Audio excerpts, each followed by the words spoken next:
makes it dark, in order to make it right again, expel what is wicked, and pull magic from the land. Ravian Spell Song, Dolbenik. The weaver of the song, the one that writes the song, he is the true last leash-holder of man. Before the Valanders took this post and shaped it to the will of Bayik Beovac. For a long time, Ravian sat in wonder, alone in thought, doing nothing. He had all but given up. His disciples tried over the years to free him from this meditative state. Though when he spoke to them in their minds on a lonely day, it was the first time in many years. He spoke of a presence in the murk, one that must be the true land strider. He wanted the boy brought before him, in order to lay his judgment. But before he could do this, he had to be very sure. This was when he sent out his messengers. Brill, Prev, and Dre began their search. If the prophecy was true, then through the song they could find him. It was a song of madness and despair. It was the voice of the creator, some said. It was the voice of the forgotten king. It was the call as well as the language of the mortals. It was the path, the light. It was the way. These beings, only ever known as messengers, have become lost to history. Outwardly, they appear to be the men of the murk. They bear no distinction to any other. Yet this could not be farther from the truth. The messengers. The farthest outpost of mankind, man's mortal limit, gathered the ones called the observers. They would gaze upon man and his devastating mark on the land. They watch as merely spectators of man's growth and consciousness. They would see our behavior as one massive being stirring and turning, thrashing its arms to and fro. In their seclusion, they have been known to meddle on the affairs and deviate the path of the massive swinging arms of destruction. As the beast fights to free itself from bondage, one that the Creator has devised, it was all too clear the beast was fighting for its life, for that is what they called him, the beast. As they speak of man, only do they think of mass life as one single living entity, one that does great harm yet can be a force to reckon with. This was an excerpt of the Grimoires, the Holy Book. The messengers have been thought to be the very observer themselves, though this could never be proven. Some people, in fact, likened them to the mysterious hidden beings. It was said that they inhabited within the circle and watched over mankind, sometimes interfering when they deemed it so worthy. The messengers that were sent out by Ravian himself could very well be these same beings, taking shape as merkmen for their own purpose, in order to call out the chosen one. Though what the song may reveal is more than anyone had ever thought. Quote, "It is not the song itself that you hear, but what lies within it.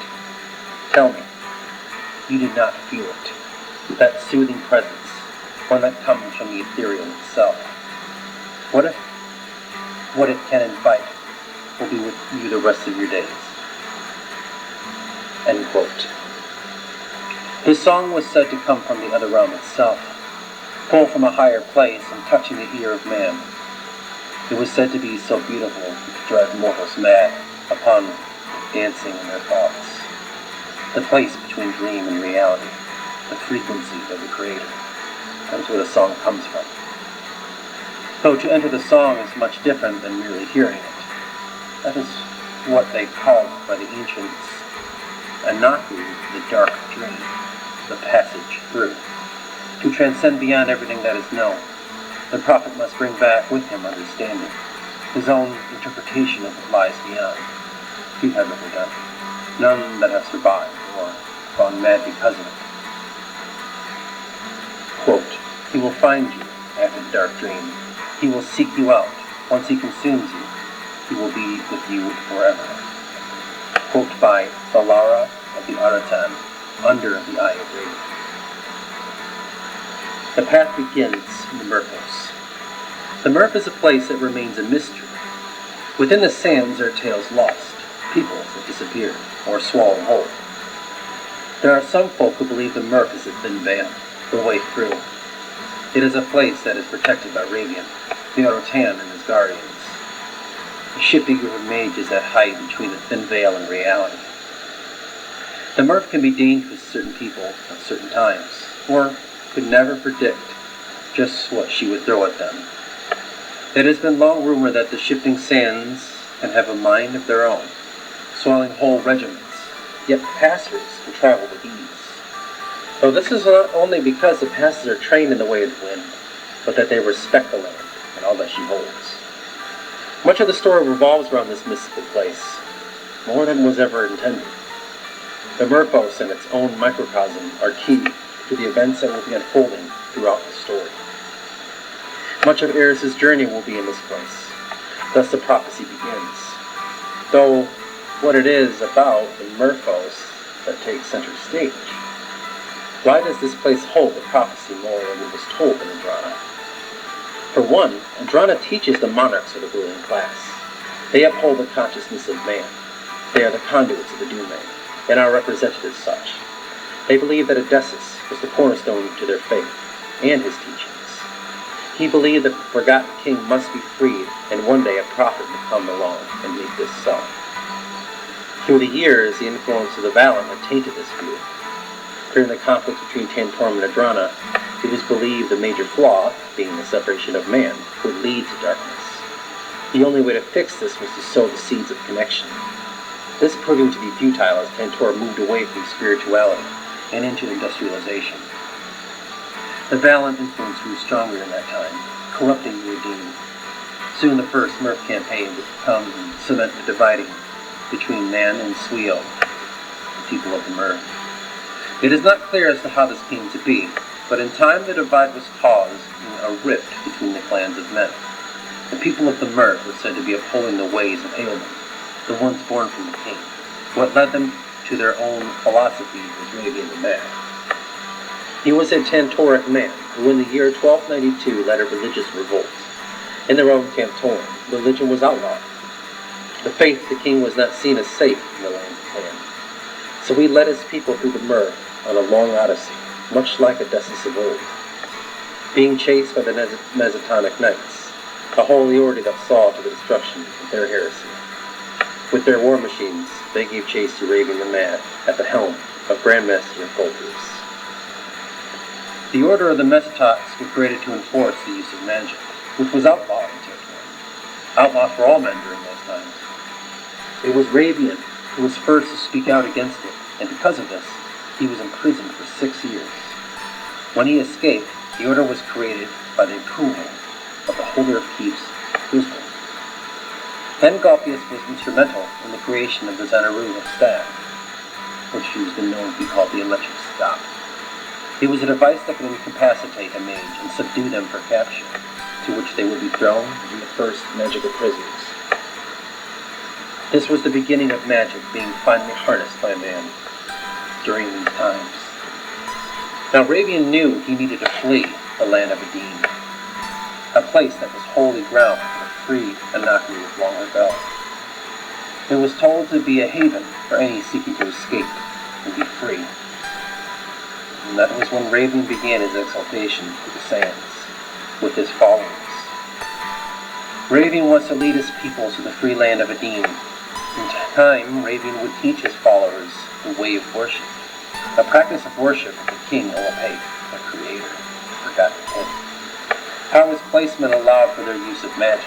Yet Ravian taught them also the fading of the Anakri. Their mortality was real now, and they bore life just as men did. Behind them, Galpius and his Mesotonics were on their tails. They chased them to a place now called Falco Hill. It was going to be Ravian's last stand against the pursuers. He fought back the forces of Mesotok with the aid of Goau, ancient beings that dwell in the high places of the world. A war was waged between Ravian and his summoned creatures against the Mesotonic Knights and their staffs of power. When the forces of Galpius were defeated and retreated back, Ravian had sent his people to Adrana alone. He bade them to remember his teachings and fulfill them. This was where the monarchs came to be and the Druids changed later. For it was the priest Adri who was the disciple chosen by Ravian to spread his teachings. Though soon his teachings would be forgotten and left to the sands of time. They would be abandoned. In time, the ways of Ravian falling into the trap of rulership over lesser mortals. The monarchs became leaders of the Adine and soon governing bodies. They themselves became the, quote, mage kings nations would come to fear later. In time, most would argue if Ravian was a prophet like Odysseus. The separation of what man perceived the prophecy divided from the teachings of Ravian. This would be the division between Murph people and those in Andrana. In the coming years, Ravian fell into obscurity, and his teachings were forgotten. He was seen as one mage who gave his faith to mankind, allowing them to place a practice in magic in Andrana. A visionary. Later in the realm of monarch, they would guide their people, bringing them into a new age of understanding, through the understanding of the Force. Monarchs in Andrana were merely mages, ones that are siphoned from by the creators. So that story will come at a later time. The Force is the uncontrolled power in need of intellect to regulate the soul of the body. It is direction to quell basic human instincts, and the mind lending to progress. Progress that stirs man away from the promise. Now eventually, this became corrupted from the point of the break from the Creator, for the belief this unbridled power is destructive. Love is what was led to be believed through the people. This was taught, that love, truth, through philosophy, guided by the intellect, and regulated by right and justice, combined with movement to guide into harmony. This was a tool used by those monarchs in Andrana. Now, it was never known in the circles of monarchs that Ravian becomes spirit of the land for Murphos. He has tapped into the Murph people in time. Each of them is like a conduit to his will, not like that of the Aeon. The frozen body of Ravian is worshipped and seen as their savior, to lift the curse of the Whisper's touch on the land, a mistake that was born from the king. Ravian had told his people to abandon the way of Andrana. They have become corrupted after the war because of the boundaries. They had fallen from faith, thus their conflicts rose in the Murphos. Most people didn't understand that they were ideological wars instead of the rising barbarians that were painted in the public. The Murph people, or as they call themselves, Aomen, would hold the traditions of magic to mankind, not what was perverted in Andrana. And in this system of magic, the presence of the Lancer came to Ravian, and so he spoke to his people. Quote, I speak of a child born of insignificance and raised into obscurity. They will be the one to root out what is false. Open the gates, letting darkness pour in. After, then they must learn what lingers in the dark in order to make it right again. Expel what is wicked and pull magic from the land. This child of Aeon will take his father's place and let magic fall from the world, at which we can all be free through our own will. End quote. This prophecy of the land strider is separate from the prophecy of the monarchs. In Andrana, they once spoke of freeing the king, just as those in Murph. They raised the monarchs to the school of Adrius.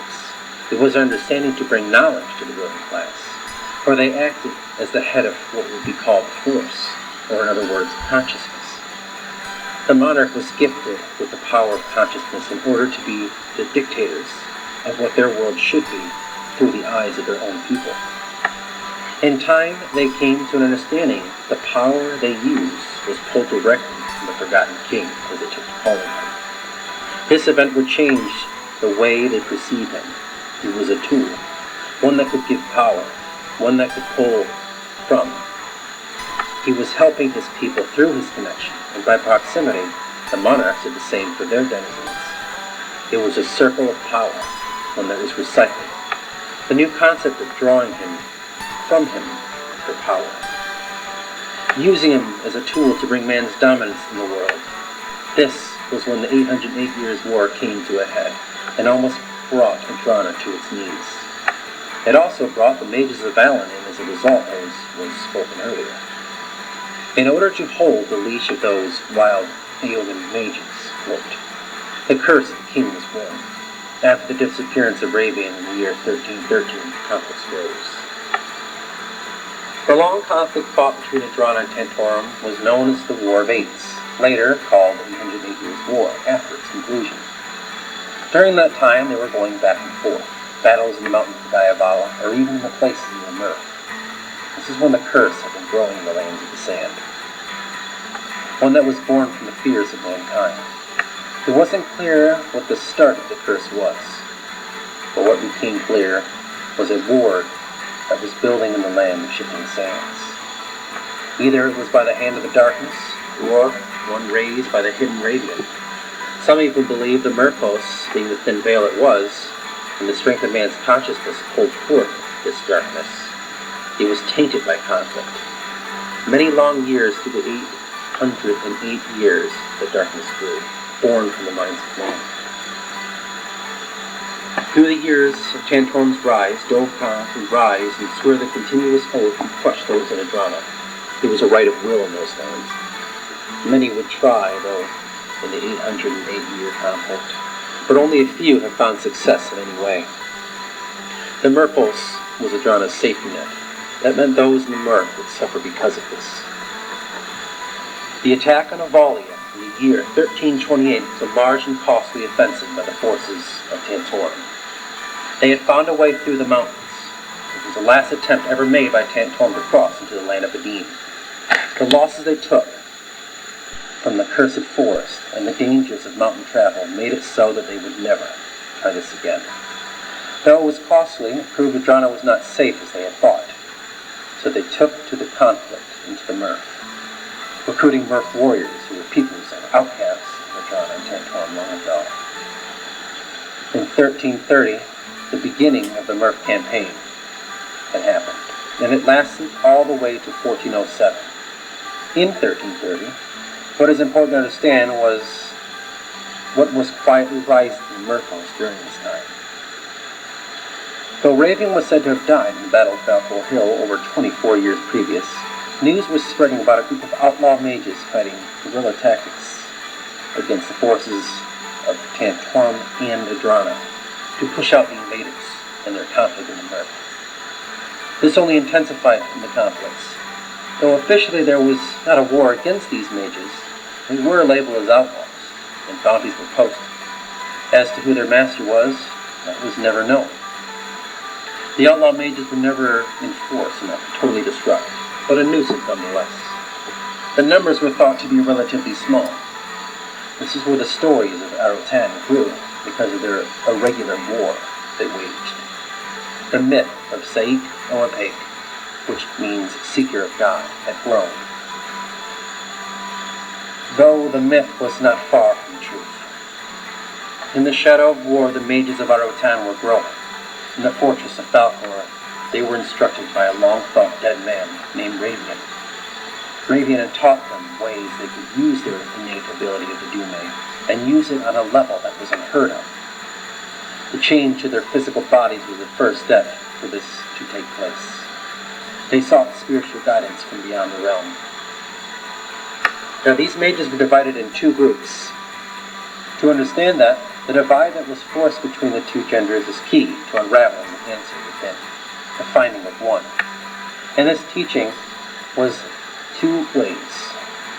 Then there are the Intuar warriors, those who master their way and have been connected to the other half, through an act called Kalu. These are the meeting of true connection, one perfect half to the other in every way. They fight and stay together for life, conduits of Raven, the one who found the way through. They will forever hold his teachings. In the day the real Landstarter will come, they are the teachers of his way. They are his tools to save Yuandra. The side of the masculine. The masculine are to understand and obey the word when it comes. They are known as the shepherds of the wind. It is these shepherds that are the ones who listen to the winds for change. In some cases, They would be the first to signal the growth of the whisper, or even find the next true prophet. The word of the messengers had reached them through the winds. An echo through the swirls of sand carried their voices. The masculine half is the compass, the protector of the body. The role of the masculine is to understand that through logic and strength one can protect themselves. They could react without thought. In the case for the feminine, or also known as the sifters of the sand, under the guide of mother, they would be described as the finders of the door. It was the power taught of seeing through the thin veil. They were trained separately from the men, under mother, who was the prophecy holder and judge. She was the oldest being in all the land. It is the female that will be the spiritual guide to him, this hero. Under the rule of the feminine, she is the guide of the heart. She is the spiritual compass and protector of the soul. What is the role of the feminine? The role of the feminine is understanding of what emotion lies within. The feelings that are listened to are the key to understanding. The meeting of Kalul is the true warrior team. They work together and guide each other in ways of true understanding and growth. The Erotan, in St. Torah is what they would be called, are warriors of Ravian's teachings, high mages with power unheard of. They seek the next true landstorm of legend, just as Ravian had foretold.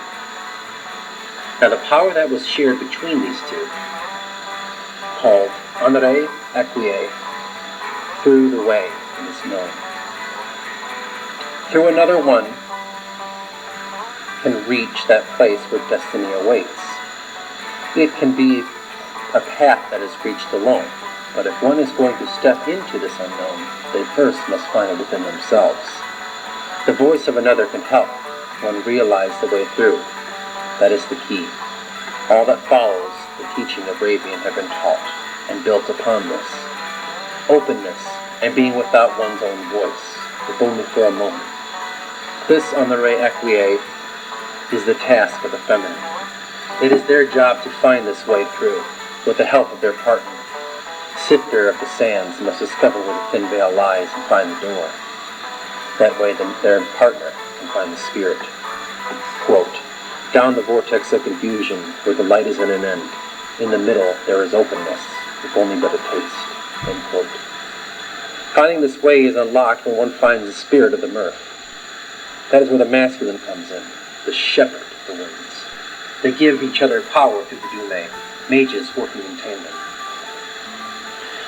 Though they even use this power to find the spirit of the mirth through the winds.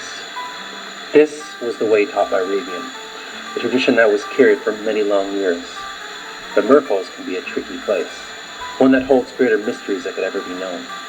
Even the well of unending knowledge, where Ravian was located, could never be seen or understood as a single place. One where a person could walk to. It was always moving. It was never present unless a ritual of Anare Equie was achieved. Through training of the mind, one could achieve a power that was never thought of. It was a belief that had been carried since the formation of man's consciousness.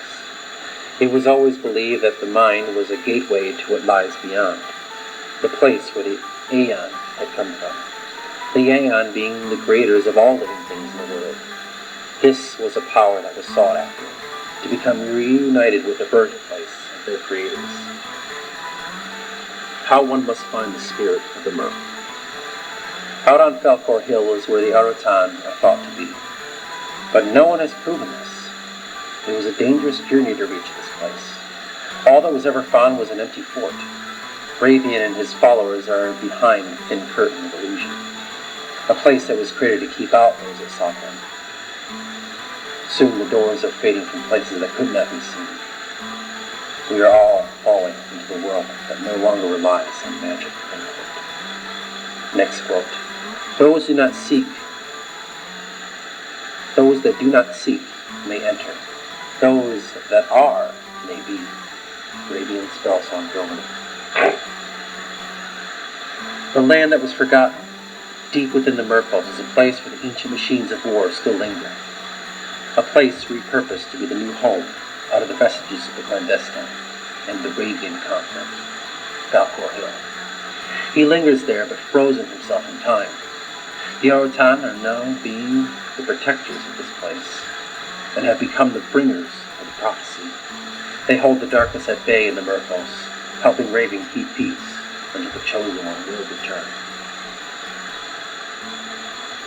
It was once a place that held no love for the rest of the world. It was far away from that, in fact. Secluded, but not backward. Backward folk. No. In fact, it is this place that, because of its difficulty to find, is separated by consciousness as well. The sting of free will has not touched the land, as well as the Inaku's curse has not been felt here either. It is a place that feels separate from the rest of the world. It is understood that all problems melt away when one arrives here. For many years it was thought the Murphos was created by Dulag, though none knew of its purpose or why it was as barren as it was. The barrier was said to be the reason for this environmental change. Some sort of taint in the land, as stop of the threat against the spread of darkness, something that was suffocating the darkness that lingered. By taking away its source in order to destroy it, letting it wither away alone.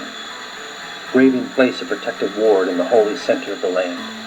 There was something there that he felt needed his protection, until at least the prophecy came. This ward kept the whisper at bay, keeping out the consciousness of fear to strike and disrupt. Quote, "What lies inside the barrier that is still a part of the world we can perceive? Is it a window into what lies beyond?" End quote. This is realm magic. Does it share the characteristics of the real world? Is it just a place that shapes one's mind into a new understanding? What kept this place safe were the ancient barriers, those ancient obelisks created by Dulag so very long ago. Quote, "Tools he left behind, tools for us, to guide us, to help us rid the world of the darkness." End quote. They were brought alive once again by the hand of Ravian. That's what the barriers were, conduits of power to be channeled like invisible walls. Walls that in the right hands could be great weapons against the defense of the lingering darkness that waits to take hold of man. There were many others around Bas. They were even some used by those in Adrana against their enemies, and the darkness they carried. They would use them to keep out the whisper from infecting their land, sealing up their bodies until the threat could be destroyed. The barriers. Quote, "The obelisks were thought to be ancient barriers, ones that stopped the whisper from following the free peoples to the Murph. Those peoples who followed Odysseus. They act as an impenetrable wall, one that would never break against the threat of darkness. Though over time those walls became broken down, and the whisper's gaze would finally be set in the world of free men. But some even spoke of a past in the Murph that was always there, one that would allow any through, one that was forgotten in the shifting sand." End quote. In Adrana, as the barriers were failing, the ward of their land was as well. Monarchs would travel out of the Murph and search for fragments, anything they could use to keep their land safe, or to search out and discover what was causing the walls to fail. To find the reason for this breaking, it was as if the walls were falling and failing because of erosion, as if fear pounding against them so hard it weakened them over time. In the Murph, the power of Ravian's barriers protected the land against threats, but in time it would become a dangerous place. Quote, "The rains will fall when the true walker has come. He will lift the curse of the Murph." End quote. This will open a path to Adrana, one that would let spread the whisper. Why is that good? Quote, "One must root out the evil that hides away. One must open himself to the darkness to face it, never to hide. For in the shadow is where it waits. While mankind hides behind her walls of safety, he waits to attack from the shadow when least expected." End quote. This was why Freydin was led to the Murphos. He was told to be searching for a way to close the barrier, to find the beings that were responsible. The blame of the Murph people carried that stigma, though the Valen mages had different plans. They sought out the dangerous group of Aratan. The curse of Ravian was not all allowed, and not allowing this to happen. For the real threat in the minds of the Valen were not of the darkness, for that was their master, but instead fell to Ravian. The Valen who controlled mankind for their master turned Freydin on the source of the Whisperer's failure. Ravian knew this, and it was why he hid, until the Rainbringers would come and take his place, be what he couldn't.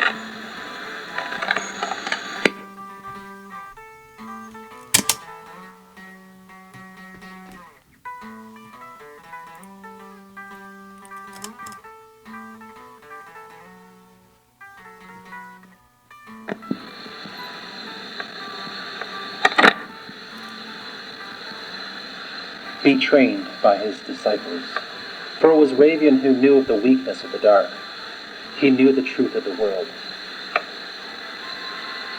of the Valen, of the whisper, of the king, of everything. But he was powerless to stop it, for he was not the Landstrider. He could do nothing, so he chose to train his people in the murk until the Landstrider would come.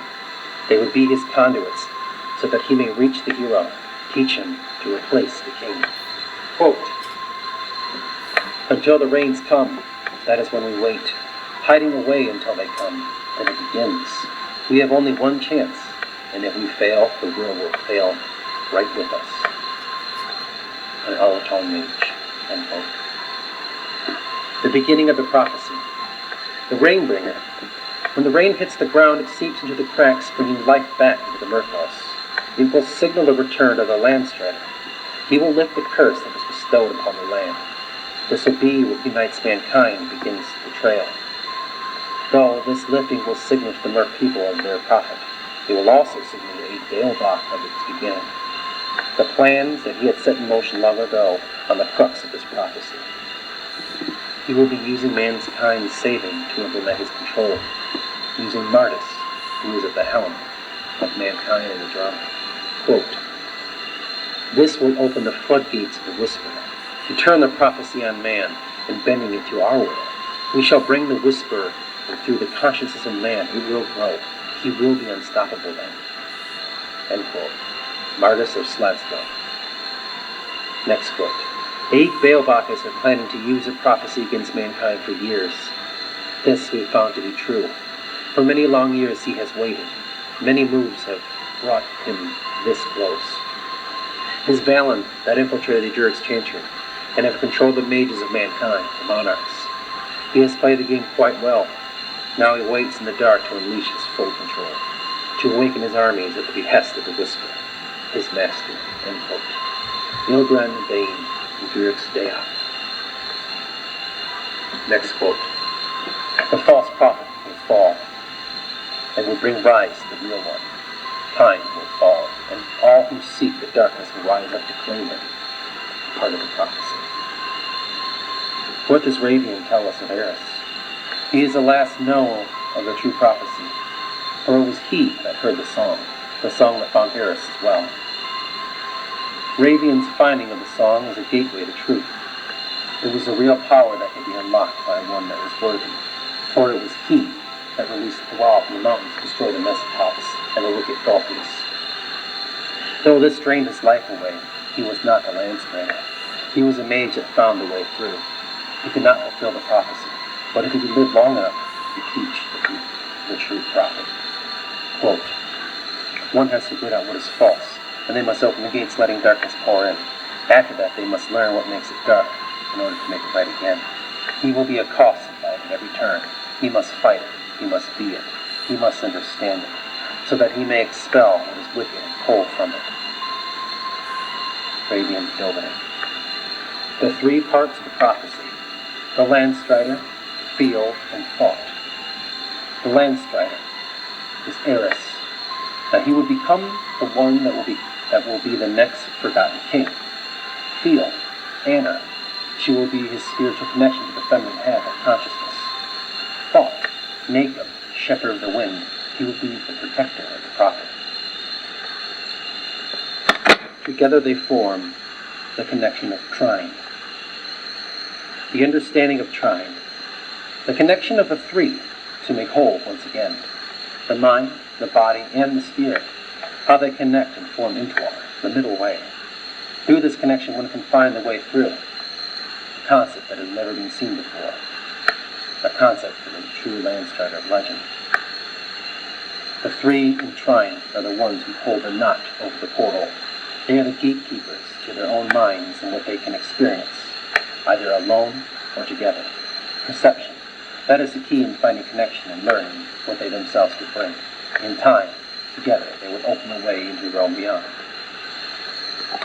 Thus ends our understanding of what the prophecy is, the prophecy of Ravian, and all that was taught.